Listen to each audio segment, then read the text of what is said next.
All right, folks, new chapter 5, lesson 1. We are now transitioning from some general ideas of civics, then to the causes of the revolution. Now, we've already gotten to the point where we have declared independence. Thomas Jefferson writes that great document to the country, to King George III, and the entire world, explaining why we're breaking up with Great Britain. Now we got to create our own government. And we're going to find it isn't that easy. We are going to take the inspirations we have from Enlightenment thinkers like Locke and Montesquieu, and now it's our turn as Americans to create our country's first national government. Spoiler alert, our first try isn't going to be successful, but our second try will be. Great. So we're going to explain in this lesson about the country's first governments. Oh, shit.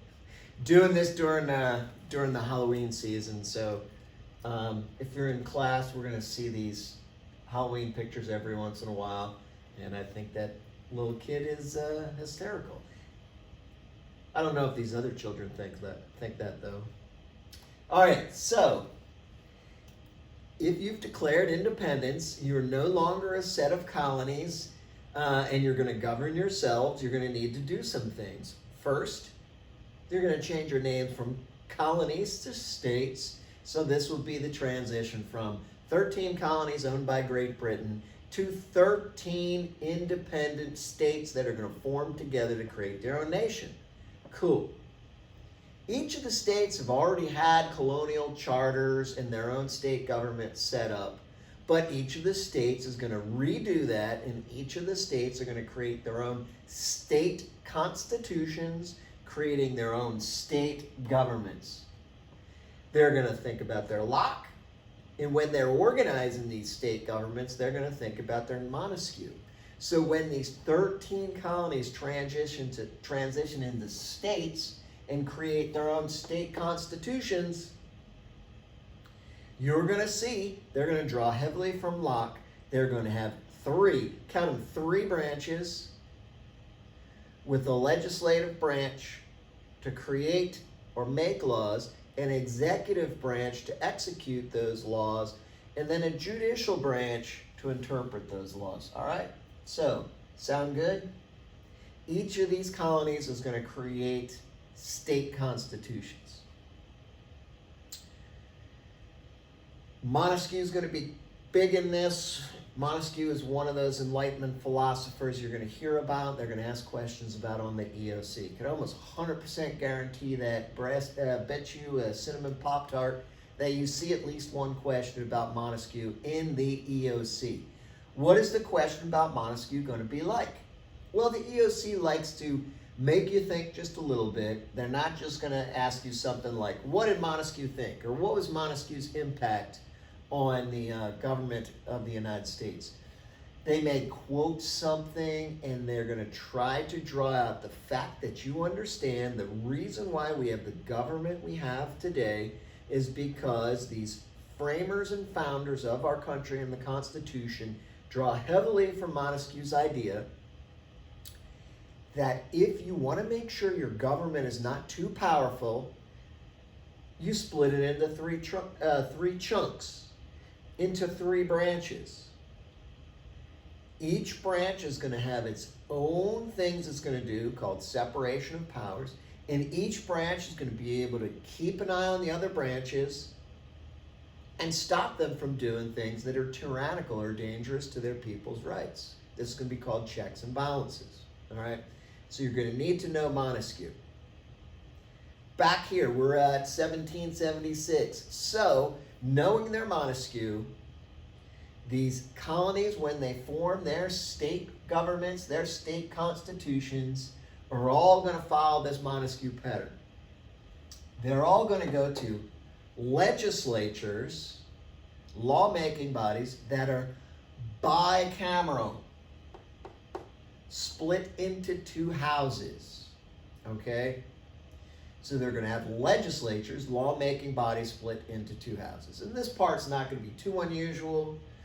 People have known Montesquieu for a long time, and these colonial assemblies that the colonies had were kind of like the start point of these legislatures that are going to be made. And what we're going to remember is we're going to see this trend towards two house legislatures, fancy word, bicameral. And yes, if you already know some civics, you're going to see that's where our federal government eventually winds up with two houses. What are the two houses? You probably already know. We have a House of Representatives and a Senate. Together, we call that our Congress, our legislative branch. It's bicameral, two houses. The states are going to have an executive branch that's going to enforce or execute the laws of that legislative branch. In a state, that's going to be called a governor, and of course that's a term we keep today. Who's the head of the executive branch of any of our 50 states? That is called a governor. Not a president. The president's going to head the federal executive branch. State is going to be run by a governor. Each colony is also going to transition to a state and have its own court system. So each state's going to have its own court system. What do courts do? Bunch of things, and we'll talk about it more. They're going to have trials. They're going to be the ones that are part of the law enforcement mechanism declaring who's innocent and who's guilty. But for consistency's sake, we also want to remember that it's a judicial branch job, particularly the federal judicial branch, to interpret the law, to say what the law really says. And some people scratch their head and say, oh, I don't get it. A law's a law. It says what it says, right? Not so much. Take a look at the First Amendment right now, all right? It's only a handful of words. It's a tiny short paragraph, and it has 5 different freedoms in it. It says we have freedom of speech. Congress shall make no law infringing upon our freedom of speech. But then it kind of ends there, and it goes into these other freedoms. So when you ask yourself, what is freedom of speech? It's going to be the job of the federal judiciary, the judicial branch, to interpret that law. And of course, states aren't going to be any different. Judiciaries are going to do that in states too. Great. Each state, in creating their constitutions, are also going to create a Bill of Rights. Did they make this idea up then and there at 1776? Of course not. Remember, these are Englishmen, or they were just a minute ago. Were these new things called Americans now?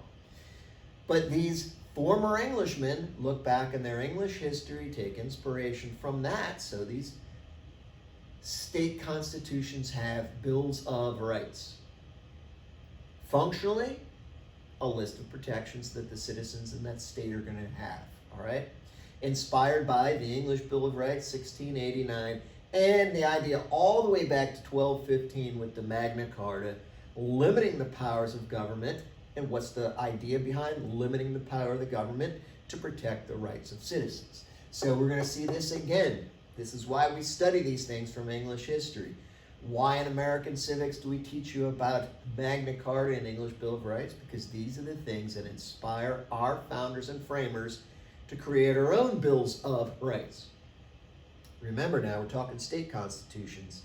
Federal constitution is going to come up in a few years here, and this Bill of Rights idea is going to get a lot of debate.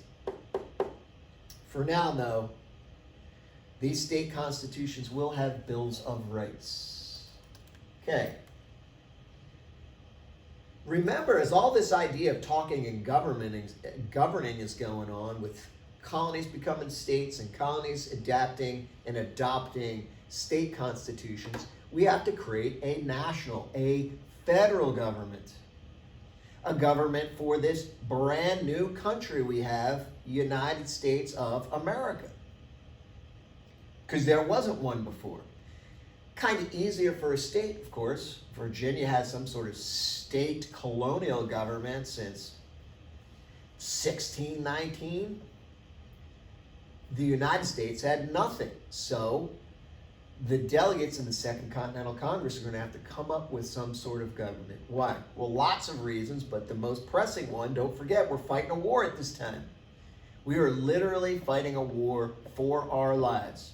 George Washington and his army are in the field battling the British while we're trying to decide what form our government's going to take. And you need this national government to get all the resources together to combine the powers of these 13 states, because these 13 states are really on 13 separate programs. So we need some sort of federal government to combine the power, combine maybe some financial help to make sure this army in the field gets the support it needs. This federal government, this new national government, also going to have to do things like work with foreign countries. Okay, because you're going to see it's going to be in our interest, and we're going to be successful in getting foreign countries to recognize us as our own country and get their military and financial support so we can beat the British. Great. So we have to create some sort of federal or national government. So what do we come up with? We come up with something they're going to call the Articles of Confederation. So the 13 states are going to agree to a government form called a confederacy. What is a confederacy? They're going to call it a League of Friendship. These 13 states are going to be tied together under a national government, but it's going to be a loose and weak national government. The states are going to be relatively independent. The states are going to be very strong in comparison to this federal government. It's an odd concept because it's not how our government has evolved to this day. So it's kind of hard to think that the federal government was weaker than the states under the Articles of Confederation. And we're going to find out that's basically what happened. All right? So in the structure of this government, this Continental Congress that they're going to create, each state's going to get one delegate, one representative, and they're each going to get one vote. So this new Congress is going to be built, and really all it has is one legislative branch with 13 representatives.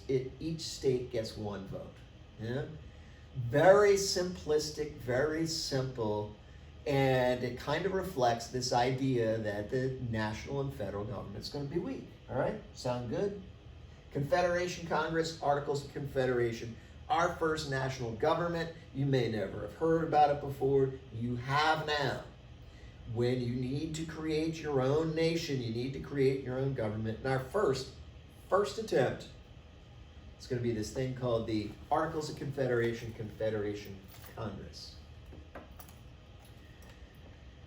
League of Friendship. There's a League of Friendship, one house, 13 representatives, no executive branch, no federal judiciary. Does that sound like this is going to be a strong government?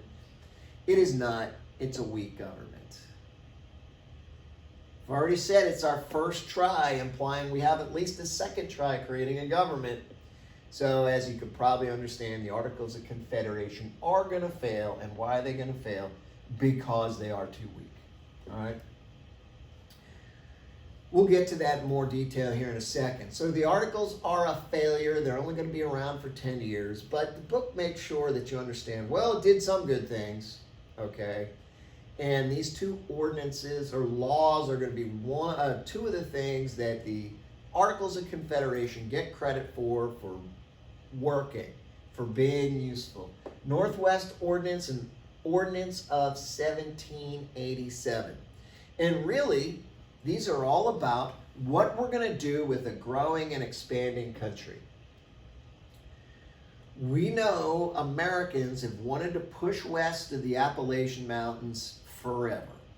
And now we can. We don't have to follow the Proclamation of 1763. We're not following English law anymore. We're at war with England. We're splitting up.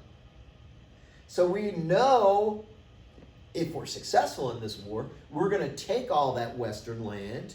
And eventually we need to have a plan for what we're doing with that land and how we're going to integrate it, add it to the 13 states. And that's what these two laws are about.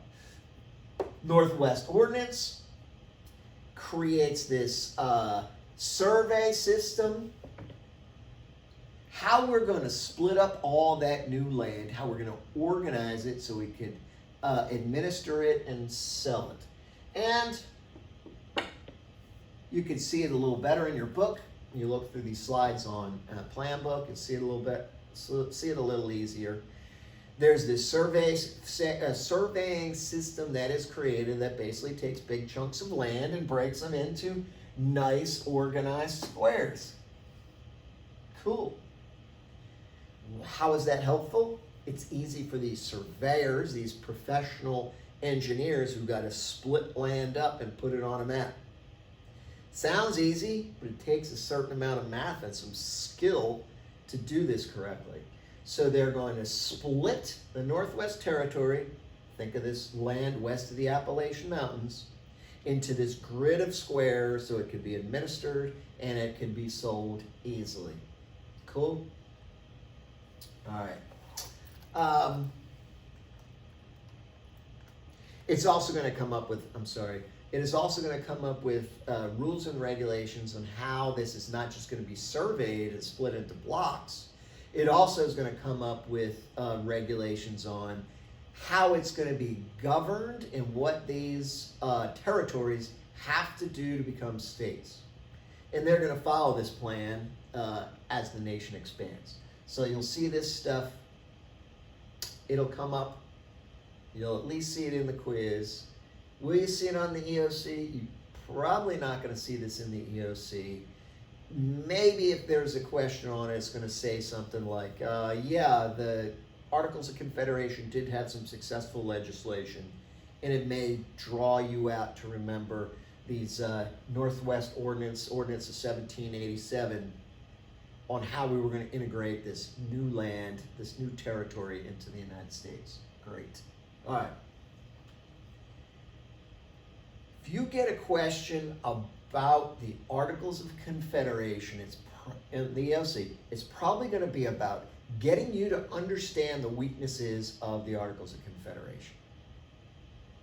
Great.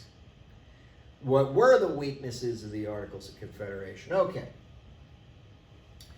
Big ones you're going to hear, and probably the number one weakness you're going to hear about is the idea that under the Articles of Confederation, Congress could not tax, regulate trade, regulate economic issues. Why do we care about this? Well, money's important. You're 13 years old, it's about time somebody told you, money's important. And it's important in government. If you are a government and you have no money, and you can't get money by taxing, regulating the economy, regulating trade, you're not going to be able to do things, period. You need money to do things. If a government's going to do things, provide any sort of services, it's going to need some level of money, and it's going to get that money somehow. How's it going to get that money? Taxes, regulating trade. Well, under the Articles, the Confederation Congress had no ability to do this. So the new federal government, the new national government, is not going to have money. And remember what it's trying to do right now, it's trying to fight a war. How do you fight a war? With big, big bags full of money. Everything about war is crushingly expensive. These troops, you have to pay them. You have to feed them. You have to supply them. You got to get them medical care. You got to equip them. And remember that equipment goes in a war. When you buy bullets and cannon shells and powder, they use it, it's gone. You have to buy more continuously. Tremendously expensive. And poor George Washington's going to find out he has a government he's fighting a war for that can't get him any money. So he's constantly in these situations where he can't pay soldiers, so they leave. He can't get equipment, so he can't fight. He can't feed them and take care of them, so you have these horrible situations like you might have heard in history in Valley Forge, where the Continental troops are basically stuck in huts, starving to death with no medical care and no equipment, right? That's bad. This is how armies fail and fall apart without even fighting the enemy. If you can't feed your troops or pay your troops, you don't need the British to kill them. They're going to go home on their own, which is exactly what's happening to George Washington. So George Washington's find it incredibly difficult to fight a war against Europe's most powerful nation with no support from the government.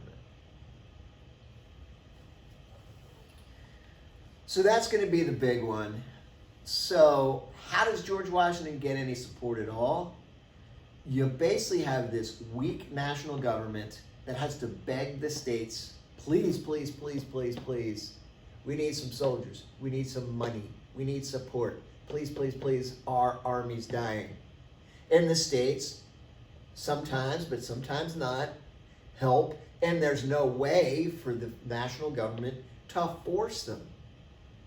There's no way of the national government to control and push and make this support happen from the states.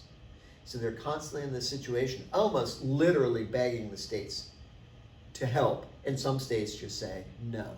So you lose that cooperation, you'll lose that ability to make decisions and make them happen because they can't tax. They can't enforce their laws, all right? Other weaknesses. There was really no president, no executive branch. Yes, they're going to have a president that does a one-year term. But really, they're just another member of this Confederation Congress. So there's no executive branch to enforce the law. There's no executive branch to really push national policy. All right? There's going to be no national court system. So you have a country where there's 13 different legal systems.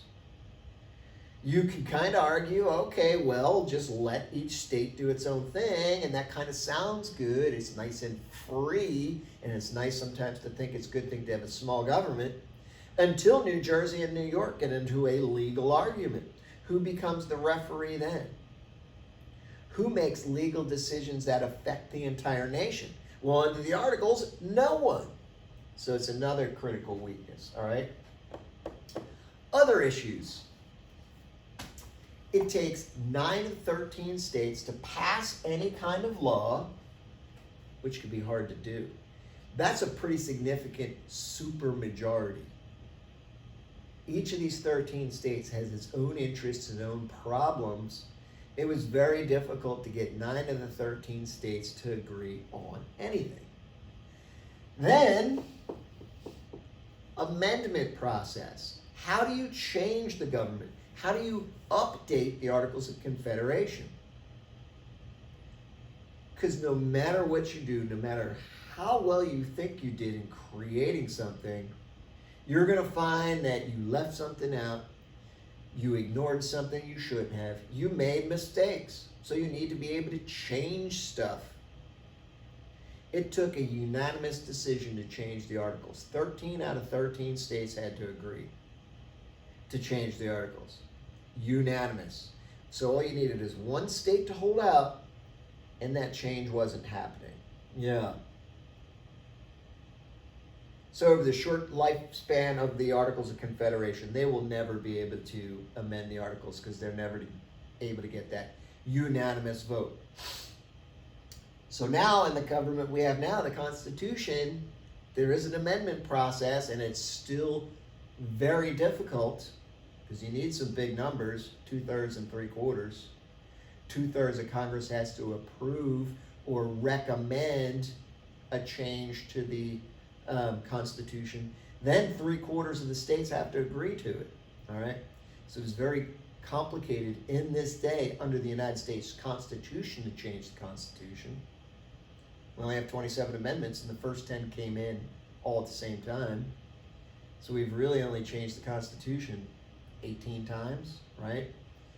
Over 240 years. So it is very difficult to change the Constitution, but it doesn't take a unanimous vote like it did under the Articles, all right? Please check these things out. You need to know the weaknesses of the Articles of Confederation. Great. That's most likely the kind of question you will get in the EOC. Why? To understand the government we have today and why it is the way it is, you have to understand the government that was before it. the Articles of Confederation, and the key thing to understand is the weaknesses that caused it to fail and the reason why we'd had to come up with this second government in the first place, all right? So, Articles fail because it's too weak. What are some of the critical weaknesses? Critical weaknesses, probably the first one you hear and the one you'll see is Congress didn't have power to tax. Congress didn't have power to enforce the laws. There's no executive branch kind of pushing and leading government policy. There's no federal judicial branch that could referee legal problems between or among the states, okay? What were the positives of the Articles? It did provide a national government. And this national government could do things like work with foreign governments to make treaties, which they're going to do. So, we did have a federal government. It could do things like work with foreign governments, and it did. So, you'll see that not as much as a strength, but as one of the things that it could do, maybe in an EOC. But there's a list of weaknesses of things the Articles couldn't do. All right, again, if you need to know one thing about the Articles of Confederation, is that it is our first government, and it failed because it was too weak. Critical weaknesses, again, there's no president, really, no executive branch that could lead national policy. When you don't have a powerful central government with the ability to tax and make money, you're not going to be able to create your own strong army. So you still had really this weak federal national army working with 13 different tiny state militias. Ask George Washington how it worked out for him. Very problematic. No federal court system, so you had 13 different legal systems in the country and no national legal system to sort out disputes between or among states. You could not enforce laws. If you see one during the EOC, this idea, no power to tax. If you don't tax, you don't have money. If you don't have money, you can't do stuff. This is bottom line. States were sovereign, and particularly think about that in money issues. So the states were stronger than the national government. So if the national government needed money, again, to fight a war, it had to ask the states, and the states were sovereign. The states can and did tell the federal government, no, you're not getting money from me, all right? Yeah, we'll talk about this. One vote per state, regardless of the population. That's going to be a problematic issue too. What are we talking about here? That makes sense. There's 13 states. Each state should get one vote, right? Yeah, sounds good until you compare Rhode Island with a tiny population and a tiny economy against Virginia with a huge population and a huge economy. Sooner or later, Virginia rightfully is going to scratch its head and say, I am carrying the same political power as Rhode Island. No offense, Rhode Island, but you have the tiniest fraction of my population and the tiniest fraction of my wealth. How could it possibly be fair that we have the same say in this government? That's going to come up when we create our Constitution. Yep, supermajority of 9 of 13 states to pass a law. So what does that mean? Not a lot of laws were passed. And some small government people are like, yes, it's exactly what we want. Yeah. Until you're trying to pass laws to get this brand new government off the ground, to do things like fight a war against Great Britain, and you can't because you can't get anything done.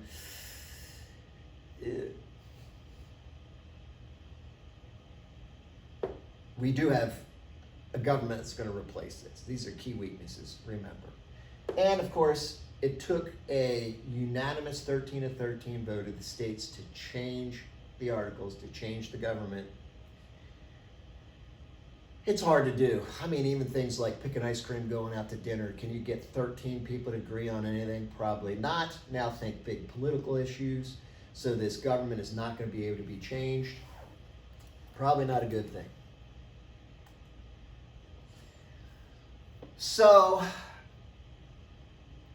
It's amazing sometimes to think we win the Revolutionary War, that we're able to defeat the most powerful military and political entity in the world at the time, Great Britain, with a small ragtag army that's getting barely support by their national government.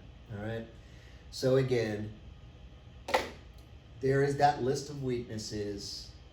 I think when you see people like Washington and Hamilton, who were running the Continental Army at the time, they're going to remember these experiences.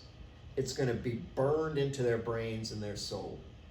They had to fight a war against the most powerful nation in the world with a national government that couldn't and didn't help them. So when we get a shot at remaking our government, it shouldn't be surprised some people like Washington and Hamilton are going to look for a stronger government that has the ability to do things like, well, I don't know, tax and field an effective army.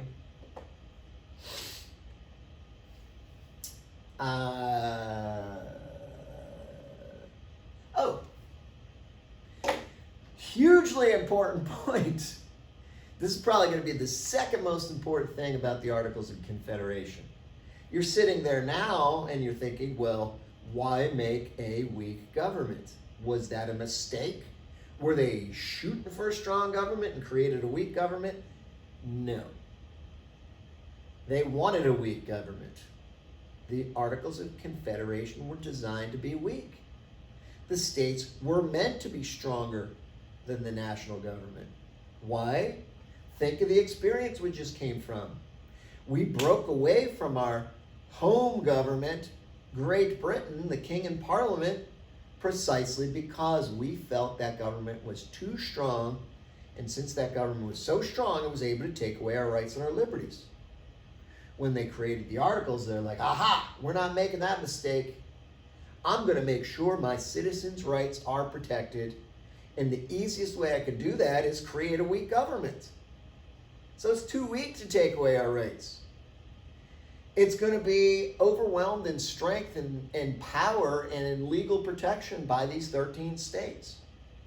The national or federal government will never be able to take my rights as a Virginian or a Pennsylvanian or a Marylander because the states are strong and the national government is weak. So you'll see this as another possible EOC-style question. And it's important to get. Why would these brilliant people make a weak government? Well, they did it on purpose. They knew it was weak. They wanted to limit the power of the national government. Remember, limited government is a huge thread in everything we're talking about. Magna Carta, English Bill of Rights, the whole idea was limit the power of the national government. That's how you protect your rights. That's why we made a weak government under the Articles. It was just too weak. They went too far in that direction. All right? You want to know that. Get back to the war real quickly. Again, you'll see more about the war in history class, not in your civics class. Just make sure you know in the background all this time this war's going on. Good guys win. George Washington now is getting support, not so much from his weak national government, but his weak national government is able to make alliances with France and Holland. So we have European allies on our side. We get some money. We get weapons. And most importantly, from the French, we get the French army and the French navy intervene to be our ally and help us defeat Great Britain. George Washington and the French pin the British into this place called Yorktown. They lay siege to the British troops, and the British surrender. This is going to lead to the end of the Revolutionary War and the Treaty of Paris, 1783. Great. So the war is over. Good guys have won. We have successfully declared independence. We have successfully fought for independence. We have created our own government. And now we have the opportunity to take a deep breath and start governing and running ourselves as our own independent nation. Good guys win. But it's all not sunshine and roses. People are outstandingly pleased we're no longer fighting a war. All these founding fathers now don't have to worry about being arrested by the British and tried for treason and hanged to death. But now they have the enormous problem of running their own country. It's a challenging thing. And of course, they haven't done it before. So these things are all happening for the first time. And a continuing thing you got to remember, wars are expensive. Whether you win or lose, it's expensive. King George III went in debt winning the French and Indian War, and that caused us problems, caused us to declare independence. Frankly, it's what started us on that road, right? Well, now we just fought a war, and guess what? We don't have any money. We're in tremendous debt. The little baby American government is completely poor, has no money, has tremendous debt. It owes debt to the states. It owes debt primarily to these foreign countries, which it borrowed money from so it could fight a war. Great, we won, but our economy is impacted by the fact we have no money. All right, there's a lot of stuff you can talk about in there, but the key things you want to know is the war ends, good guys win. But not only is the federal, the national government in debt, so are the states. What can the federal government do? It's tough. It can't tax, right? It doesn't have that power. So it's going to try to do all these other financial things. But the problem is, it's fighting with 13 states that are more powerful than it is. Can these states tax? Yes, and some of them do. All right? But the national or federal government doesn't have that power to take charge of these taxation and debt relief issues easily. So this becomes a problem. It affects the economy. Even though we've won the war, economy's going down the tubes. Nobody likes it when your economy's failing, particularly in this brand new government. So these soldiers who just defeated Great Britain and some of these politicians in these new states are already like, we're going to do our own thing again. The states are taxing me. I don't like being taxed. The economy's terrible. I don't like that. And this is all going to come to a head. And of course, Massachusetts seems to be like the hot spot for trouble in the colonial period and the post-colonial period. So this ex-soldier named Daniel Shays, he sees the economy in Massachusetts going downhill, and he sees fellow farmers, because that's his real job. He's a soldier during the war, but what is he really? A farmer. He sees he and his fellow farmers are being taxed, and when they can't pay the tax, what happens? Same thing that happens today. The government takes your farm.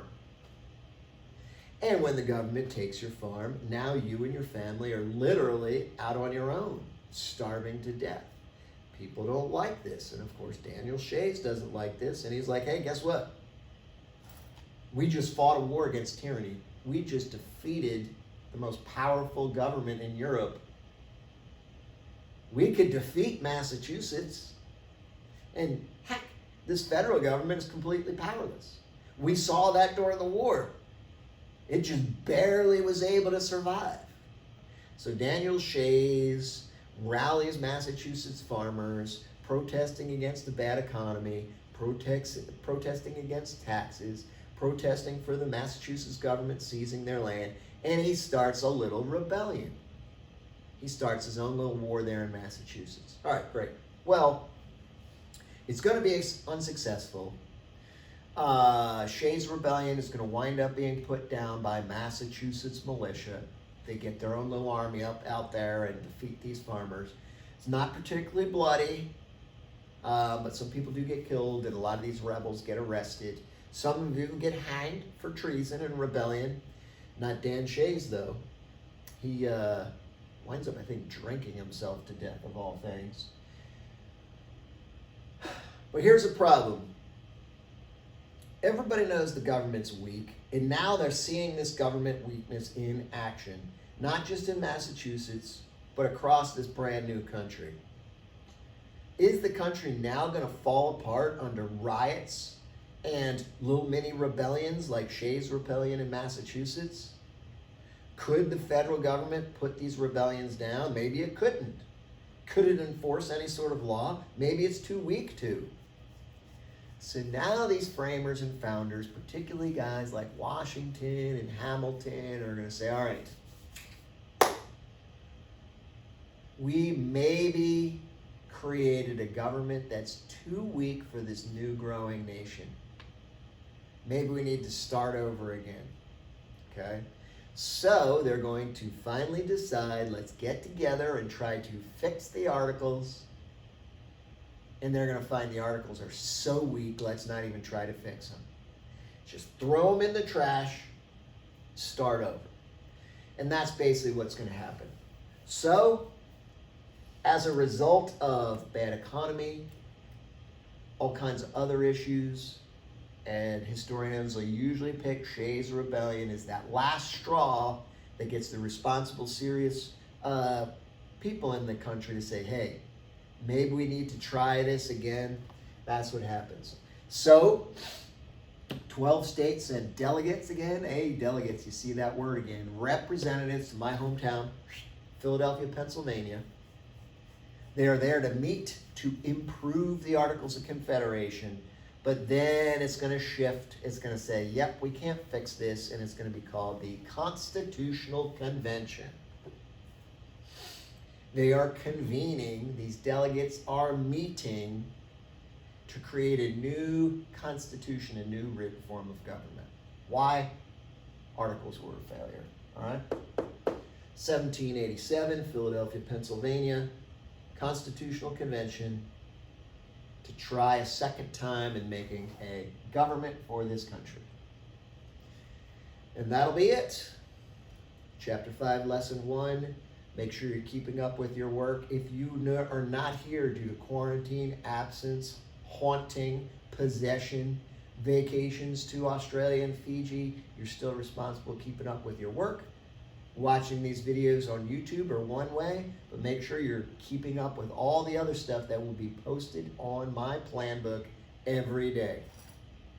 Hoorah Civics.